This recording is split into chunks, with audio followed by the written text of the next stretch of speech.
Hello, podcast listeners. Jordan River here. Thank you so much for tuning into GrowCast today.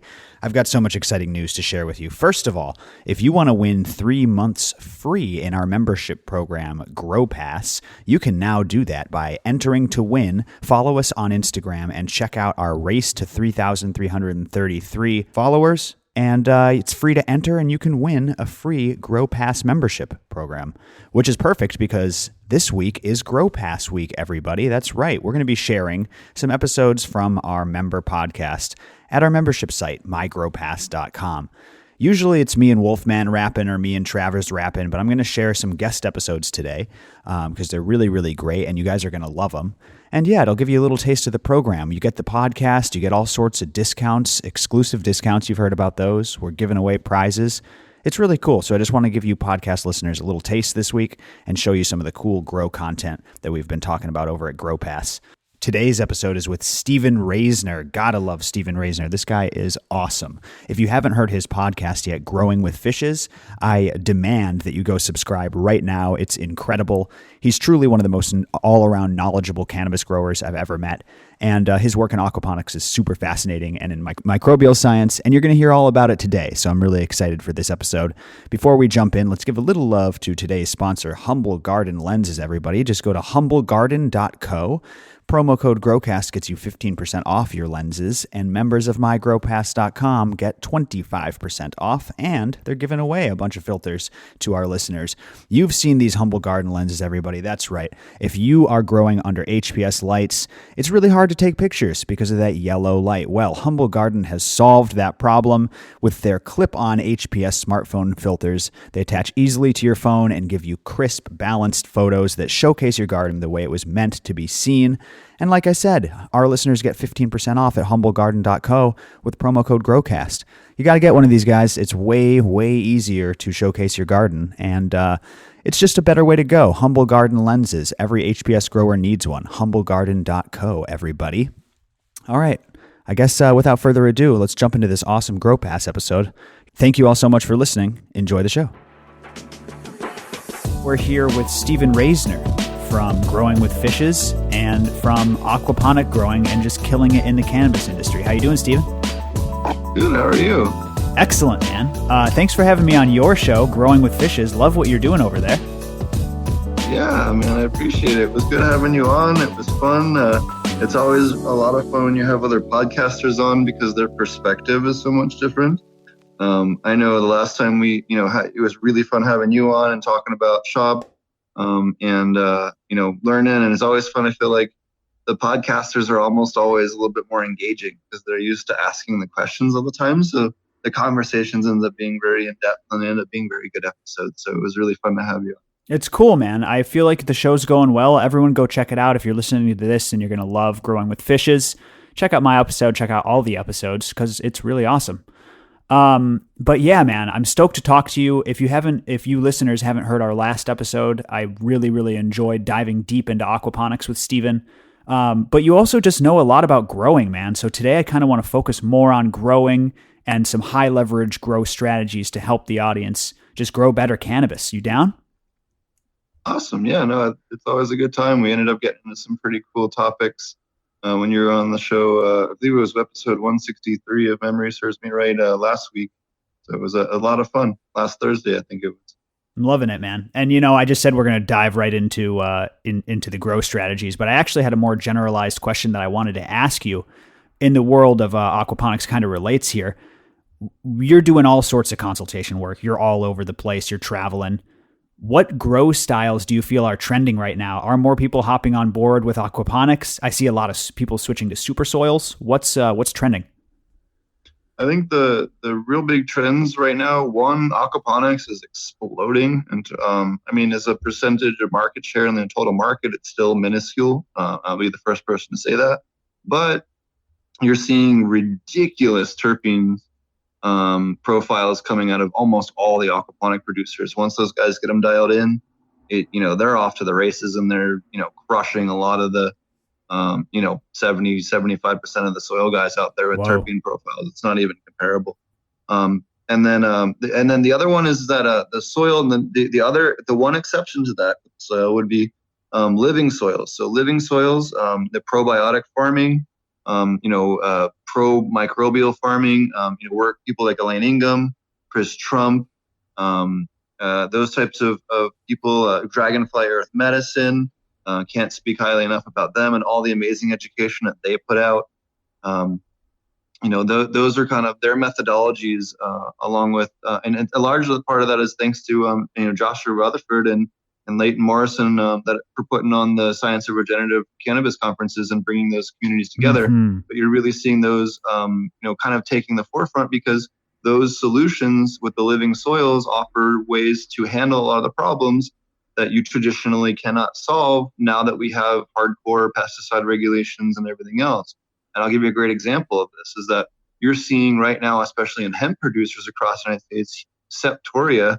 I can't go on a hemp forum right now and see one without seeing someone at plants don't have septoria.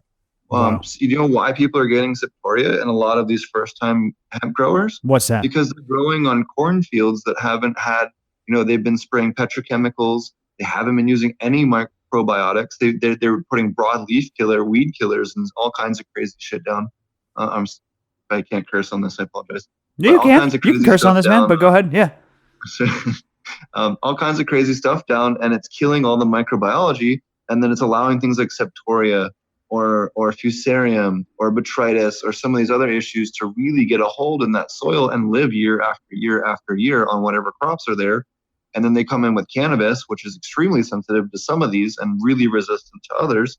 And it just has a field day. So we've even seen in my personal experience in Oklahoma, even one or two applications of probiotics, it almost stops it in its tracks, and prevents that from being an actual thing that's going to kill the plant. I know one of the fields out here that I was working with, it wasn't one I was managing, but one I was, came to me because they ran into the septoria and didn't know what it was. And I had spoken to him up here locally at one of the grow shops, and I told him, hey, hit it with Bacillus subtilis, Bacillus pumilus, Streptomyces, with that combo, because it won't over dominate your soil like trichoderma can over dominate. It will absolutely solve the problem, but it can kind of crowd out some of your other beneficials and be a little too dominant. And you can use it. It should be used as a last resort, but you're not seeing, because of that, those probiotic farming is a way that I can now treat something like that and still pass fungals at the end of the testing. Or if I'm making concentrates, I'm not getting a residue that's going to become a concentrate and become a problem either. Which again, Oklahoma, we starting on the 29th of August, everything has to be tested now. We've been testing everything since day one because we're a reputable company, but most of the people out here aren't, or a large percentage of them aren't, or haven't. Now they have to, and you're going to see a lot of people failing on fungals. Particularly fungals, is going to be real rampant. Wow. Yeah, man. I love talking to you about your work in Oklahoma and just your consultation work in general. Really interesting stuff. You said there was a bad flood out there, right? Oh yeah, and that's honestly, that's probably the source of a lot of the septoria outbreak. Is we've had the whole Midwest and central part of the country, Tennessee, Kentucky, Oklahoma, Texas, Missouri, Kansas, Arkansas, they all got heavy rain this spring. I know it rained when I moved out here. I think it rained for a straight month. I know one day we had 6 separate tornado warnings for our house. Like that was in one day. God damn, man. Like it was crazy. I remember, I'm not going to go on a tangent, okay, but I remember speaking to a woman from Chicago, and she was telling me how she was never going to move to California because of the earthquakes out there. And I was like, the earthquakes? Are you kidding me? You guys get tornadoes here. It's way scarier. Like, just tearing neighborhoods up. Earthquakes being, few and far between and usually harmless. But, you got to be careful in that tornado alley, man. Jesus Christ. That and what scares me more than even the tornadoes or the earthquakes, because I've done both of those already, is the fires. Having to flee your house in 2 or 3 minutes, that was the thing I think that's ever shook me up the most out of all the natural disasters. Like a natural disaster magnet? Oh yeah, dude. I dealt with the floods in Colorado that were the biggest floods that had ever happened there. We had a big flash flood in Jamaica that washed out the road where our farm was. I mean, I've had all kinds of, we had a hurricane we dealt with down there. I was working on a farm down in Puerto Rico. Well, one of the first people to get licensed for cannabis. That farm got completely destroyed when Hurricane Maria came through. They had shipping containers around the outside for security that were bolted to the concrete pad. It ripped those bolts right off, like severed them like someone cut them with a sawzall or a torch, and then rolled the shipping containers through the greenhouses, leveling everything. Jesus. That's crazy. That's some Michael Bay shit. It looked like Godzilla came and went bowling with our shipping containers. Man, that is nuts. Man, I would love to speak with you more on your travels. Let's do that sometime. You have some stories. Yeah, we were talking off air, but anyways. Oh, yeah. Anyways, let's do grow tips. Let's do grow talk. It ties well in with your consulting.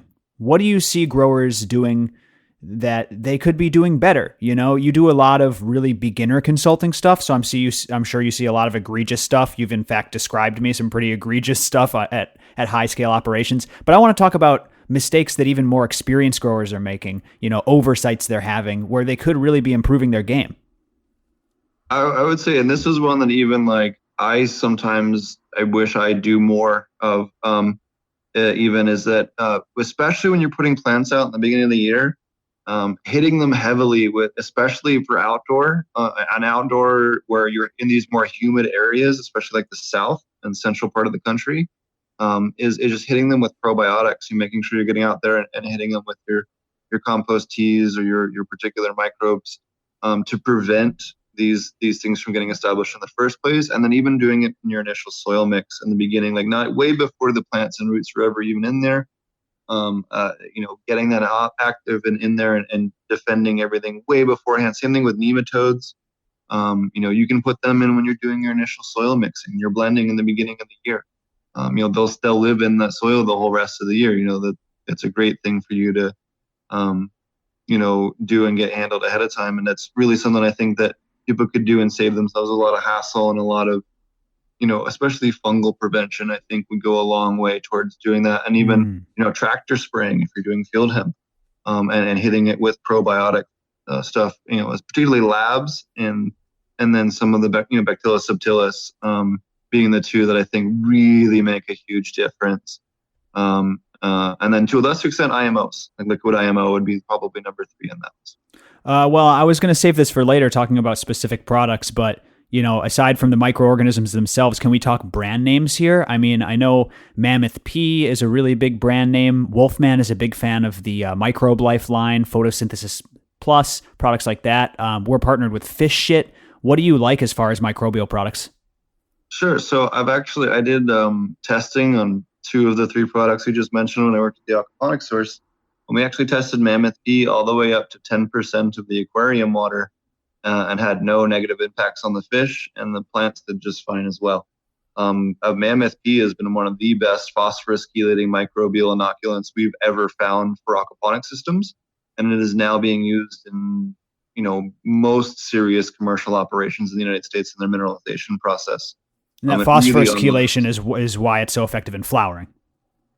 Oh yeah, and it really, especially when we're working with organic nutrient sources like fish waste, or if you're doing compost teas, it really does boost that noticeably. Where I'm testing ppm levels every 2 weeks, like what we're doing with the aquaponics, it makes a noticeable difference. I can chart it on it's one of the only things we ever tested in the lab at Aquaponics Source.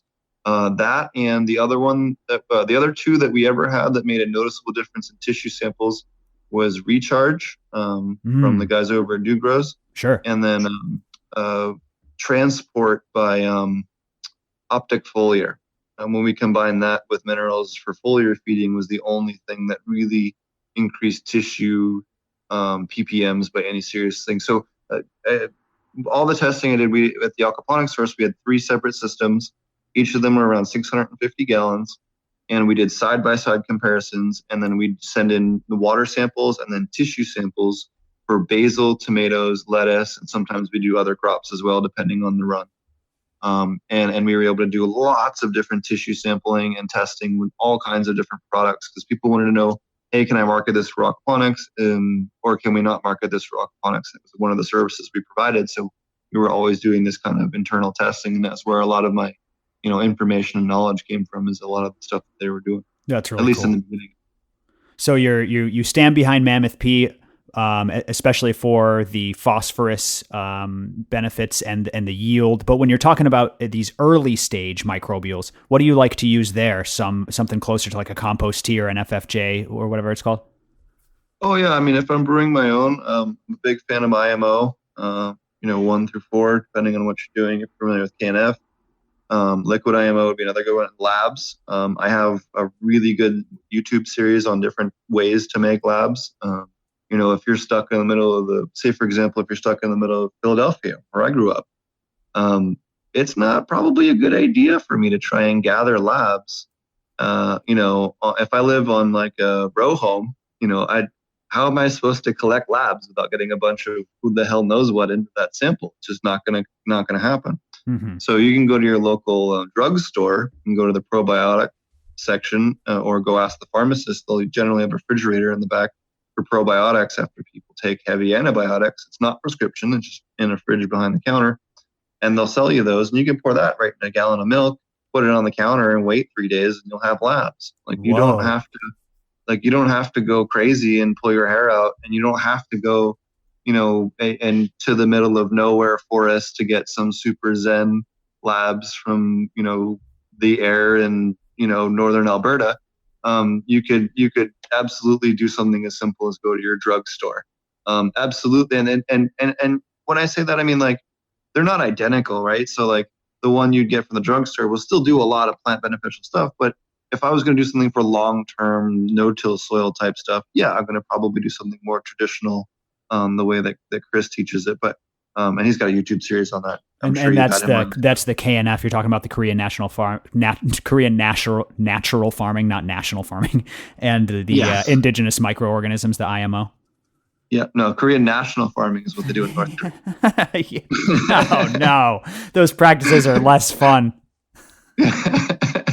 Actually, funny enough, I actually was given some seeds from North Korea a couple of weeks ago. No shit. Keep us up to date on that, Allegedly from man. North Korea. Well, what can you tell us? Even if it's alleged, it's still allegedly interesting. They allegedly they came from missionaries. Wow, man. So, open to that. But there are missionaries that are also stoners. So maybe if we got them stoned, maybe if we got Kim Jong-un stoned, he wouldn't be such an asshole. There you go. Yeah. Someone send that man some dabs. Oh man, send North Korean dabs. Dennis Rodman over with an E-rig. Totally, he'd be the one to do it. Just got to shotgun him. Surprise! Boom. Dennis Rodman and a Puffco. Love it. I love talking to you, man. But let's talk products. Is there anything else you add? I mean, you seem. It's not even that you add, because I know you do aquaponic growing and you do all this different growing, but sure. Do you have any other products that you recommend people try in their grows? Like, it seems like you're all about the natural stuff, the super soil. Sure. I mean, so I'm a big fan of FPJs and very particular FPJs. So I guess the first one to come to mind would be horsetail. Horsetail ferment is amazing as long as you can get the horsetail from a low heavy metal area. It is a really, really good source of silica. Oh wow! That it can be, really, really good for fast acting silica. And comfrey, fermented comfrey is another really good plant booster. I'm also a huge big fan of so do like a labs, but when you make your labs, add spirulina and kelp extract, and you can get a ton of auxins, and they stabilize pretty well in that lower pH for rapid acting. So as plant growth boosters. So you can make like your own organic PGRs and organic versions of a lot of the synthetics that people love to use for different purposes they're used to using, because they're stuck on the baby bottles still. But you can use those things. I mean, look at Patrick from Soil King. He has a great Excel sheet on his website on all the different nutrient sources from all these different natural things. I believe we have it reposted on the Aquaponic Cannabis group on Facebook as well, but it's a great resource that he put out there that, if you're looking for, hey, what should I ferment to get X, Y, and Z, or hey, nutrients are in elevated levels in particular crops, his Excel sheet that he's put together is really one of the best resources that's out there. Nice. If you're looking for a cheat sheet. on plants for XYZ nutrients. Is what the basis of what I've added some stuff to it now, but it's where I got started at least. And what does your fermentation process look like? Do you just do like the brown sugar style? Do you have any like tips or, any tricks you've picked up over the years? Entirely depends on what it is that I'm doing. I'm going to do labs a little bit different, do an FPJ. So I'm a big fan of sugar for ferments.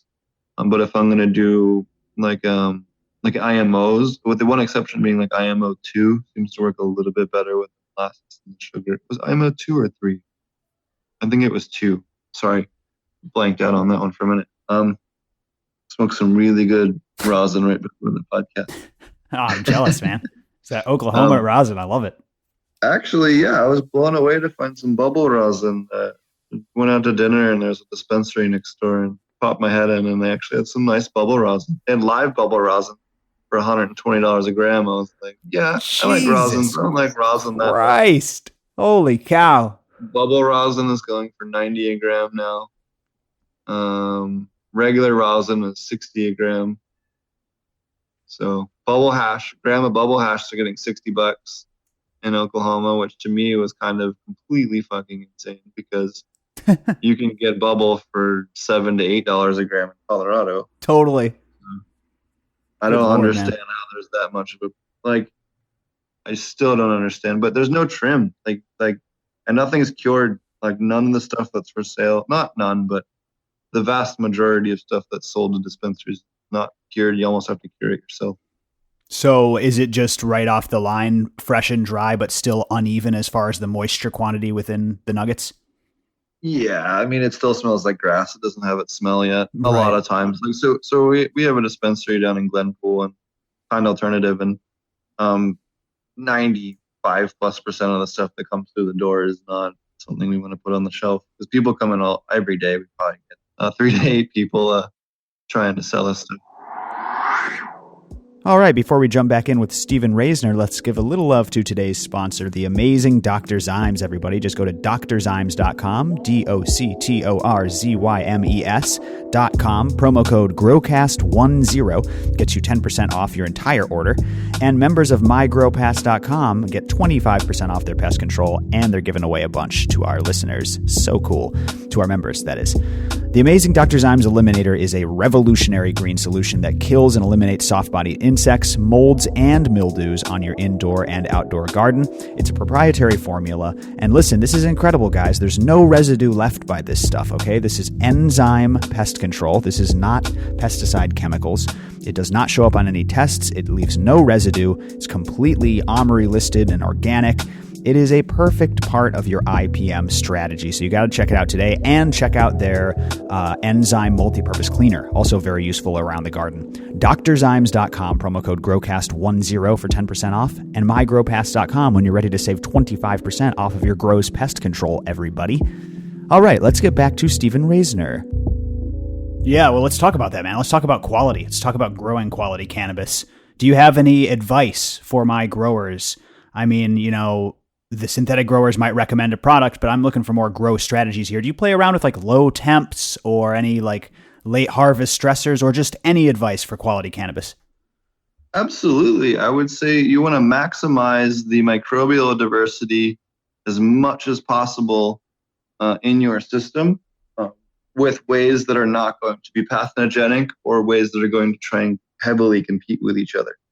The more ways that you can stimulate that plant's immune system, the more terpene production you're going to get, the more terpene diversity, and the more gene activation you're going to get on that terpene expression. A lot of those terpenes are actually activated by the presence, at least of a detectable level as far as the plant's concerned, of pathogens. We had Mike West on the show a couple weeks ago. And actually, he told me this first when I was in Vancouver back in January at Lift Expo and the Regenerative Conference on how there was he left the name of the event out, but there was a cannabis event, and they noticed that all of the ones that were failing for PM, were super high in CBL. And they realized there's these whole group of cannabinoids that are only produced in high quantities in the presence of pathogens. So you very well may in the future have a cannabinoid that is extremely medically beneficial that you will induce production or maximize production of by putting PM in the room. Whoa. And then running it as distillate in order to maximize the gram production of that. And that is fascinating. Or something similar to that with a different pathogen or even a non, destructive or human issue pathogen. So there's this whole, like, we've only been looking at profiles of healthy plants. There's this whole other half of the plant, or maybe even 2/3 of the plant's genome expression that only happens when the plant's having serious problems, but that could have a whole host of cannabinoids that are only formed in that scenario that could have their own, medical impact that could be groundbreaking. And that no one's even, it wasn't until last year anyone even thought of that. That's wild, man. That's like a fine, dried Italian salami. It's like moldy to the point of perfection. Right? That's or wild. Like, or corn smut, right? Or blue cheese. Like there's lots of ways we do this in other parts of our diet. I'm not sure what corn smut is. That sounds like some sort of vegetable pornography. Yes. It's when they kill the corn at the end. And kill the corn at the end. That's corn snuff. That's different. Oh, corn. Corn snuff. Yeah. No, corn smut is a fungus that is very expensive that is intentionally introduced to corn, and the fungus grows on the kernels, and it's very strong flavor. You have to be into it, but it is a very gourmet, high-end thing. But it's done, as a part of a normal production process. So again, you if CBL ended up being a wonder drug because for XYZ, I don't know, whatever, for the sake of argument, who the hell knows? That could become a normal practice where you just keep PM on hand, and when the plant's week 2 of flower, you introduce it to boost your CBL levels, and then you're not ever going to smoke that flower. It's not made for that. That's never the intention. But again, that's kind of some of the weird future of cannabis that people aren't really looking at right now. And if they think, again, this is just going back to the original point, is if you want to maximize the flavor of your cannabis, you want to maximize the diversity of the root system and foliar, to a lesser extent foliar, but definitely the root system. And that's one of the reasons why aquaponics really excels. But you can absolutely do that in soil. Make sure you're doing your IMOs, make sure you're doing your KNF, make sure you're doing your other microbial inoculants. And even in low doses, just to stimulate those genomes and those genes in that plant to get that terpene expression activated and going, and you'll make a world of difference and really get extra flavors and stronger flavors out of your cannabis. You had also mentioned about temperature swings. Now, temperature swings are interesting. So temperature swings are going to make a big impact for color, but they're only going to make a big impact for color if the plant can produce enough anthocyanin. And the problem is that people know that's a common thing. That's nothing new. I'm sure it's probably even been brought up on your show before. But the way people hamstring themselves is they run their molybdenum too low. Now, in my opinion, a lot of the molybdenum ppm recommendations that have been put out there are too low for cannabis, especially in these super heavy feeding indicas. They will suck it down. I've seen it happen in aquaponics where I've been testing it week after week in the water. They'll suck that molybdenum down, especially if you have more nitrates than ammonia in your root system. Depending on the quality of your soil and the amount of the different versions of nitrogen, the plant has to have so much of molybdenum to convert that nitrate back to ammonia or nitrite back to ammonia inside its own plant tissue, or it can't do that. But it also uses molybdenum for anthocyanin production, a lot of the enzymes that it needs for anthocyanin. So if you do not have enough molybdenum, the plant won't process enough nitrogen, so it'll stay green, or it won't turn. It won't turn quite as well. And then it also won't make enough anthocyanin because it's limited on that production as well. So you're hitting it in two separate ways that you're reducing that purple from coming out that you want for sales appeal. So by boosting that molybdenum up to 0.5 ppms or even 1 ppm, you're still way below toxicity, but you're giving that plant like all it could ever want. The plant's going to self-regulate with molybdenum. You can burn them with it, but you're not going to do it at 1 ppm in a liquid solution or, adjust appropriately for your soil solutions. And it really will make those plants really pop. Your purples will be purpler, they'll be blacker, they'll be darker. Your pinks and purples will be more vibrant. And I found especially with that really, really helps them with the sales appeal. As long as you're doing everything else right, and you're giving it a little bit of a temperature turn. Also, switching to an 11-13 instead of a 12-12 will also help with that a little bit more on the color as well, at least in side by sides that I've. Man, that's some mind-blowing stuff there. Molybdenum contributing to coloration. So I think my listeners will love that. What are your favorite inputs for molybdenum? Sodium molybdenate is probably the easiest one. It's one of the only times I'll ever recommend sodium anything to people. And I've also seen this in lettuce. I've seen this in red producers like red lettuce and aquaponics, like in just DWC, plain Jane aquaponic systems. People were not having proper reds popping out. I've also seen that with magnesium causing where they have real uniform lettuce, and this can happen in cannabis too. If you have real uniform seed production, and all of a sudden you're getting like just plants misbehaving, or you get a really weird mutant, or suddenly it decides it wants to be a different phenotype all of a sudden, and it's pretty uniform seed, super low magnesium, and then combined with really low molybdenum seems to cause a lot of mutation with those red producers in lettuce in particular. I've seen that more times than I can count. I can walk in and look at the thing and go, oh, you're off on this and this. But I've also seen it where a molybdenum has been stripped out so badly because they ran nitrates super high, above 120 ppms for months at a time. They stripped out every last bit of molybdenum, and all the lettuce suddenly looks nitrogen deficient, because the plant cannot convert the nitrate back to ammonia because there's not enough molybdenum to make the enzymes to do that. So fascinating, man. Since we're on the topic of color, I want to run by a kind of, I don't know if it's a theory or a hypothesis or just an interesting thing that someone said on my show. They were talking about plants with copper deficiencies and the wild color expression that comes from copper deficiencies. And this was a non-cannabis grower. He's kind of a soil guy. And he was like, why don't you guys just find some way to make the plant copper deficient really, really late and get these really awesome colors? I thought that was interesting. What do you think of that? Well, copper plays a huge role in flower structure development. So I would be really worried about screwing up my flower structure and really hurting my yields. No good way to do it late, like suddenly after, the majority of the phase. Like if there was such a method. I couldn't think of, you'd have to do it that suddenly, you'd almost have to lock it out somehow. And then inside the plant tissue. That would be excess. Which, to do that in a way that's not going to grossly negative it. I mean, I'm sure someone could invent a way.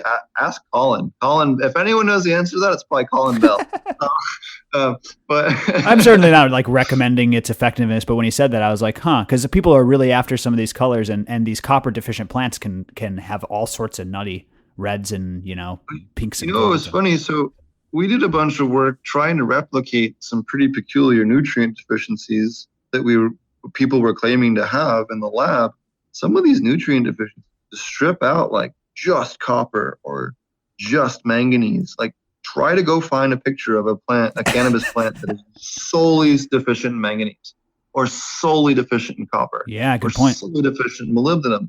The likelihood of that, you have to do it in a lab. Good point. You can't do it in another scenario. It's not really possible. So unless you're just totally off the wall bad at growing, which I'm sure someone's done before, but it's one of those things where it's so hard to replicate, to even study, and from a chemistry standpoint, to get the plant to grow to a certain point and then do that, and then make sure it's so devoid in the plant tissue that it's not just using what it's already stored. Not very. Because the plants will store, a certain percentage of what they need for the next few days or few weeks or next stage of development, depending on what nutrient is inside their own tissue. Sometimes the roots, or sometimes they'll also store them in these little fatty nodules. I was talking about this with Chris. I can't remember the name, but they make these little fatty nodules they'll store energy and sometimes nutrients, sometimes fats, sometimes whatever, but they'll store them in those as well. But again, it's so tricky to try and cause something like that without grossly screwing the plant up in some other way. And then, okay, so we figured out a way to do that. Is that safe to smoke now? Well, that was the question, because obviously if it was a toxicity, you'd be super worried. But if it was a deficiency, you wouldn't imagine that it would have any health effects from something not being there. But that could be a foolish assumption. Well, it's like there's a guy, where was it, MG BizCon or Emerald Cup last year, one or the other. I said he had some spray, and you could take a plant, cut it down, spray it, and it would be cured in 2 days. And I'm like, I want to smoke that. No way. I don't care what. Oh my God, I remember that product. That. Wolfman talked about that. It's gotta give me cancer. He said the same thing. Oh, that's so funny. That's so funny. Oh man. Like I'm not saying his product does. It's not an accusation on that. Like I don't want to get sued, but no, we're just joking around. Me and you get into some trouble, man. We're always joking. That's the kind of stuff that scares me. Like I see what you're saying. We have this plant that doesn't hurt anybody. Let's not go in that direction. It's like CBN isolates. Like, please, if you're in the industry, don't make a CBN isolate and put it on the market. You're going to get us all in trouble. Right. Yeah. I'm right there with you. And I don't mean to just blow smoke constantly, but I'm really stoked to talk to you because of all the crazy shit you do, man. You're always like around like consulting and involving yourself in different cultures and laws and you're really in it. I'm glad that there's someone out there doing shit like testing plant deficiencies and purposefully fucking up plants and studying it. Because who else is going to do that? That's a dirty job, but someone's got to do it. Well, absolutely. And a lot of that was just working in their nutrient lab at aquaponics stores and a lot of that was just, okay, how can we make we're trying to fine tune this nutrient product. We're pretty sure it works, but we need to make sure it works, and we need to make sure it works on these crops. So we're going to repeat that a couple of times until we know, and then get the dosing right. So that, like, we were testing, okay, well, we added 500 grams of, potassium sulfate, right? And we know that the plant is, in the tissue, it's currently 40 ppm deficient. So we added 500 grams to 600 gallons of water, and now it raised the plant tissue after 2 weeks to, 20 ppm higher, but we still need to add another 500. No one had any of those dosing tables at all for aquaponics. And to be honest with you, most people still don't have them. A lot of people still are stuck in aquaponics on feed the fish, magic happens, and the plants grow. Well, there's more to the chemistry than that. Silica would be a great example of that. Silica in aquaponics and in soil as well will increase yields, dramatically reduce mold and fungal infections, increase the gene expression specifically of the genes responsible for fending off fungal infection, which has been well documented in both corn and soybeans. But cannabis has that same gene too. And, so this is stuff that we can look at other crops that have already had this and extrapolate that information. Granted, it's not a 1-to-1, but we know that there's, if it's heavily documented and we see it in the testing data, until someone can, until the feds change their mind, we can't put it through a proper research anyway. At least not in this country. So, yeah, man. It gives us a way to try and see through some of this stuff. But we've also increased shelf stability of lettuce up to 7 more days by increasing silica in lettuce producers. Yeah, I know you're big into silica right now. I'm sure you always have, but when I brought something up to you, I think it was before our last show, you were like, I'm stoked on silica right now. So always. That's silica cool. Is one of those ones where I don't like pH up for aquaponics. People tell you potassium hydroxide or carbonate and calcium carbonate, most people, or calcium hydroxide. Those are wrong. It should be calcium carbonate. You need the carbonates for microbial replication, and potassium silicate. And that gives you 4 separate nutrients: your carbon, your calcium, your potassium, and your silica, instead of, the hydroxides, which are only adding 2 nutrients. The hydrogen in water, oh yeah, that's beneficial. A lot of this comes from hydro guys coming into aquaponics and being like, oh, well, this is how it needs to be because this is hydro. Well, that's cool, but this isn't hydro. We're dealing with heavy microbial loads, and traditional hydroponics doesn't account for the microbial factor in their chemistry, and that changes a lot. Right. So that's where a lot of the traditional aquaponic information is just flat out wrong. It has been wrong for 30 years. and it just needs to be fixed. Now that and I'll be honest with you, a lot of it was hanging out with the soil guys, hanging out with, learning about Jeff Lowenfeld, Chris Trump, and Elaine Ingham, and applying their methodologies to the aquatic microbiome and That's aquatic so cool. soil, and just taking that, and it works, and it just really made a night and day difference, and dramatically improved both vegetable and cannabis production all around. I think that's really cool, man. And I think that aquaponics presents a really special facet, which is the self-contained part of it, right? So just really quick before we swing back around and talk about organic growing and yield, just so I don't lose my place. Everyone loves the super soil grower benefits as far as the conservation goes, right? You know what I mean? That's just the talk of the town. And God bless them for doing that and saving the world and everything. But aquaponics, I feel like, is the real non-dead end technology. And what I mean by that is if you can just figure out the power thing, it's like a fully contained, self-sustainable, poverty-solving, hunger-solving system. If we can just get around the energy, I think people will get hung up on the energy, right? Yeah, so I've actually worked with some stuff both in Jamaica, and I've consulted on some stuff in Africa on vegetable production. And the biggest issue when you're trying to do something like in a humanitarian thing is the fact that you need to have chelated iron. You got to be importing that or generating it on site, which can be tricky. And that's really the one big hang up or the drawback. But yeah, everything else is great because you can provide meat and vegetables on a much smaller footprint. You can also produce, for about a half an acre of greenhouse, maybe a little less than half an acre of greenhouse, you can produce almost 6 acres worth of food, equivalent to 6 acres of soil. Jesus Christ. Right. So it's not even, it's just ridiculous. Right. And you're producing protein at the same time. Right. And you can produce the hemp with the natural materials and the cannabis with the medicinal properties. So my point is, I think that like aquaponics might have the brightest future of all these. And I think that it doesn't get the same love that the soil growers get who are, reusing their soils and, never hurting nobody. Oh, yeah. Sun grown sort of thing. Absolutely. And we don't have any runoff either. All of our water stays on, which can be a problem on certain large soil grows. We're totally zero runoff. So we don't have that local impact on local streams that, not all farmers have, but some farmers definitely do, depending on landscape. But with proper landscape design, you can mitigate those issues as well. Not saying that has to be part of the issue, but with the aquaponics, again, we see increased terpene expressions, boosts in things like THCV, elevated CBD levels, elevated THC levels compared to, controls. We've only ever had one strain that ever didn't come up higher in CBD. We've had as much as an 18% increase in THCV with certain methodologies in aquaponics, which is insane.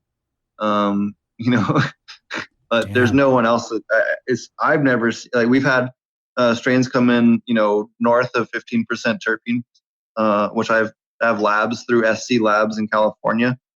Not same guys that do Emerald Cup, so it's not some, we're not paying a hole in the wall lab. It's a legit, company.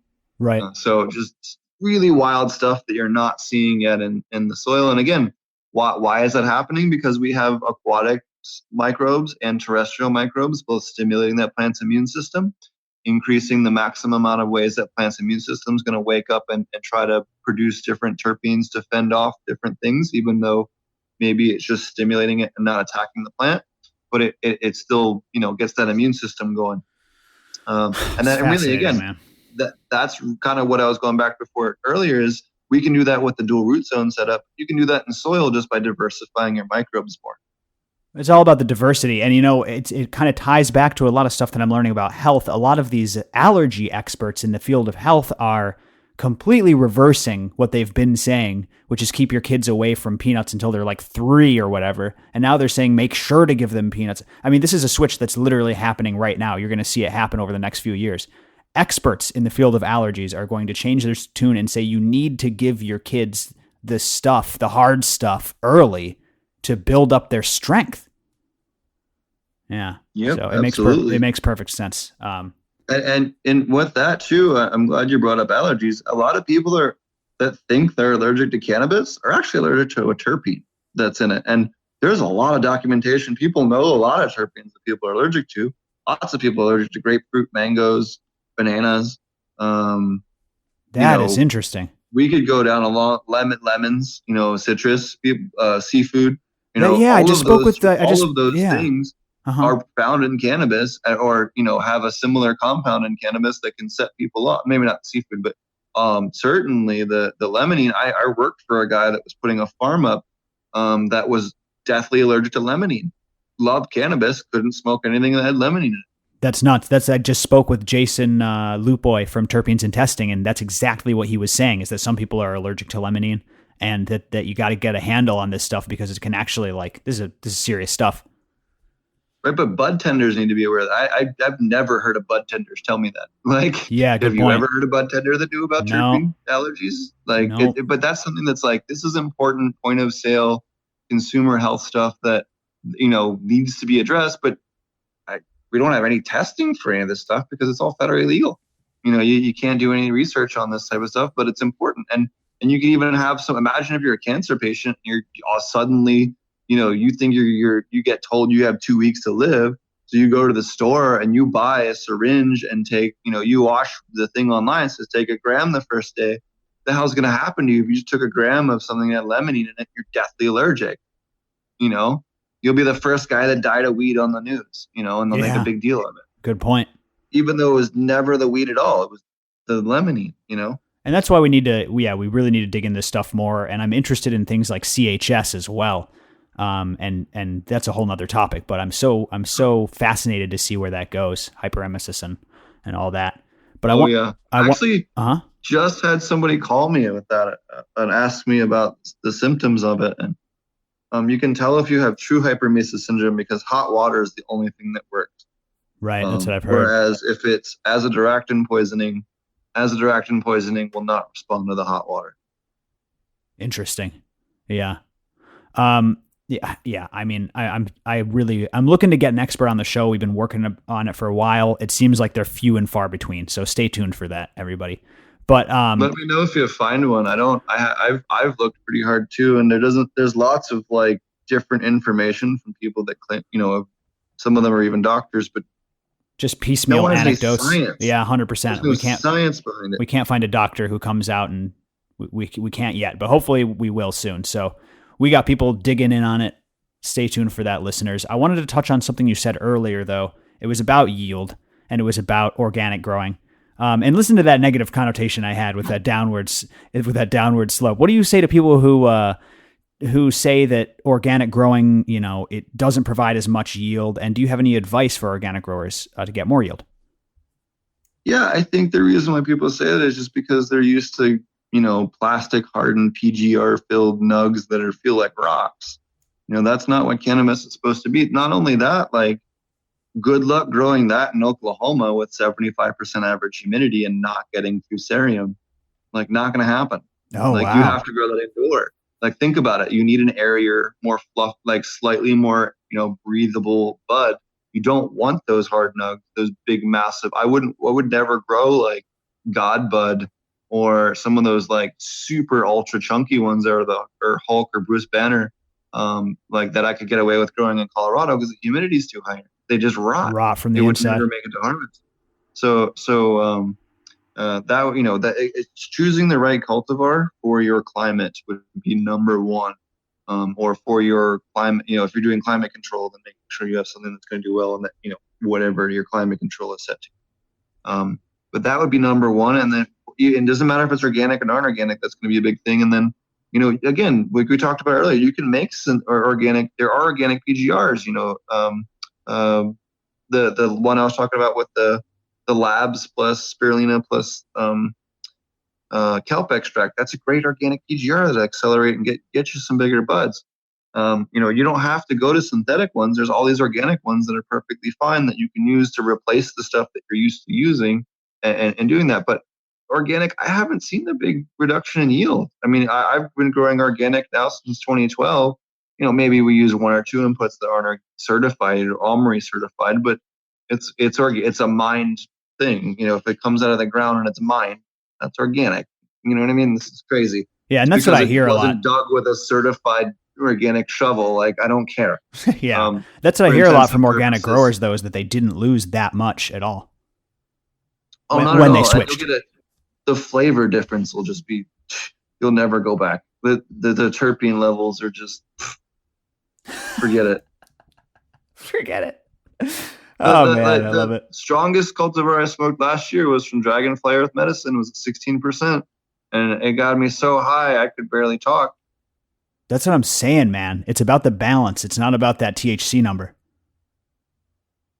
Oh yeah, absolutely. And that's why I'll go in a dispensary and I pick the weed that smells the strangest. It has a terpene profile I don't know, or a weird combo.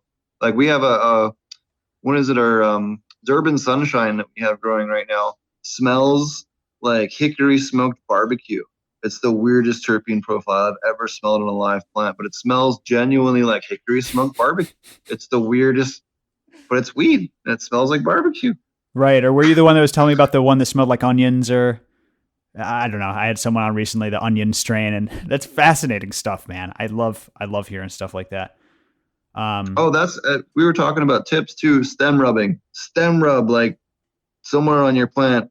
If you're really looking, like every couple days, every 3 to 5 days, and you'll learn when that plant starts to come in, and you'll even smell like an evolution of those terpenes as they evolve and turn in. You go from monoterpenes to more complex terpenes and start combining, and you can learn more about what your plant's capable of producing. That and taking and doing, like an 8-bag bubble set and chopping that up into all your different trichome sizes and then smoking those or pressing them and smoking them. And you'll really get that, especially if you're trying to enter into a big cup. You really want to make, you have it down to your 2 or 3 good strains, chopping them girls up into that kind of way and then testing all the different layers of its flavor profile. It's like taking a song and breaking down all the tracks and studying them individually. It's that same kind of way. You're gonna get a way better analysis on an orchestra if you're looking at all the different ones. Looking at all of them as a whole, but then also individually as well. And if you're trying to pick between like the symphony orchestra or the London orchestra or the Philadelphia orchestra or this, wherever, who should I pick for my wedding? Like that's how you would go about evaluating. Yeah. That's really cool, man. I like that analogy. It's good stuff, man. We should probably wrap it up here. Do you have any final words? I feel like this was a really informative interview. You're welcome back anytime. Any final advice to growers out there? Microbes? Is the answer microbes? I would just say try to expose yourself. I would just say microbes. Sorry, go ahead. Sorry. I would say just to try to expose yourself to a bunch of gross stuff that's outside of your normal stuff. Like if you've been doing stuff a lot hardcore and I haven't been checking out KNF, check that out. If you haven't checked out the Soil Food Web stuff, check that out. They're yins and yangs to each other. They're not, one's not better than the other. They both work. They both mineralize stuff. In nature, you have anaerobic microbes. If you're not doing one, you're not doing, if you're not doing both and you're not doing, the whole piece of the puzzle, you're not reaching the full potential of those plants. So just again, learning more about, different grow methodologies, and then go out to your local rose club, your cactus group, your orchid group, your little old lady gardening club. They'll teach you really cool stuff. I know I picked up so many cool things at Longwood Gardens when I used to live back east, going to the gardening clubs there. And then in Denver Botanical Gardens, they had all different types of groups. And I'd go to all different types of seminars, topiary seminars, bonsai seminars. I always picked up something cool that I could apply to cannabis. Some of them were like I learned about root trimming my clones and root pruning those. And that made a huge difference on week 2 once we post-transplant on increasing plant growth. So just by trimming the very tips of the biggest roots off and getting rid of that root inhibiting hormone. And that was something I learned from a bonsai guy. So, this is, you'll learn really cool the tricks where they figured out one little niche of this plant, growth stuff out that cannabis growers are just, again, like we talked about with the terpene stuff, with the infecting them with mold, like people, it's just so different and weird that people didn't think to do it, So, totally. But there's grow methodologies that are just like this. So again, expose yourself to as much different types of gardening. Listen to some other gardening podcasts that aren't cannabis. And you'll learn really cool stuff. It can really boost your garden in ways that you never imagined. I like that, man. Great advice, everyone out there. I think it's a Good strategy to adopt, a good mindset to go through life with. And you know what you should check out first? Growing with Fishes, Stephen Raisner's show. Go check it out, everybody. Stephen, thank you so much for doing this, man. This was awesome. Thank you. And for those of you guys who want to check that out, it's Growing with Fishes on all the different podcast apps, iTunes, SoundCloud, all the different places. And then we also do live on YouTube every Tuesday and Thursday on the Potent Ponics YouTube channel. Potent Ponics YouTube. So now when you were you were talking about your videos, all your instructionals, that's on Potent Ponics on YouTube, right? Yep. And then we're, can I plug my upcoming class, or is that You can plug whatever you want, man. Okay. Marty Weidel and I, AP Meds, are original co-hosts and still co-host of the Growing with Fishes podcast, and I will be teaching a 4-day in-person commercial cannabis training class, aquaponic cannabis training class in Old Hill, Oregon, October 17th through 20th. If you're interested, definitely come check us out. We're going to work on getting an online version of that as well, and we'll have a live stream, and then we'll have a better edited version up, available for access later on that people can get onto. And you can check that out at apmjclass.com. And then we also have a huge community we've been building for 4 years called Aquaponic Cannabis Growers on Facebook. If you want to learn more about just aquaponic cannabis growing, or people that are growing, really cool, weird crops in aquaponics and really pushing the chemistry. We're always having cool, jam outs on different things and topics, and, bringing up different ideas and problems, and all different types of Excel sheets and tables and stuff. If you're looking for reference material, we have on there as well. It's a really good community and a great place if you're looking for more information. Love it, man. Love it. Everyone check it out. One more time, man. Thanks so much for joining us. Thank you, my friend. And anytime, you're always welcome on our show as well. And always a really good time talking to you. Always have a blast. Hell yeah, man. I'll be there. Sounds great. Everyone listening, thank you so much. We'll see you next time on the GrowPass Member Podcast. All right, that's the show, everybody. Thank you so much for listening. If you want more of the GrowPass Member Podcast, go to mygrowpass.com and take a look at all of our package options today. You can get in for less than $1 a day and get discounts and more of what you heard today, and, the 5 mistakes that growers make in their grow series. Check it out, everybody, mygrowpass.com. Special thanks to Jay Blanked on this beat for the ad music. Check out Jay Blanked on SoundCloud and everywhere else. Shout out to Start2Finish 710 on Instagram. Start the number 2 Finish 710 for all your consultation needs. All right, everybody, that's it. Thank you all so much for being listeners. I love each and every one of you. Best of luck and happy growing.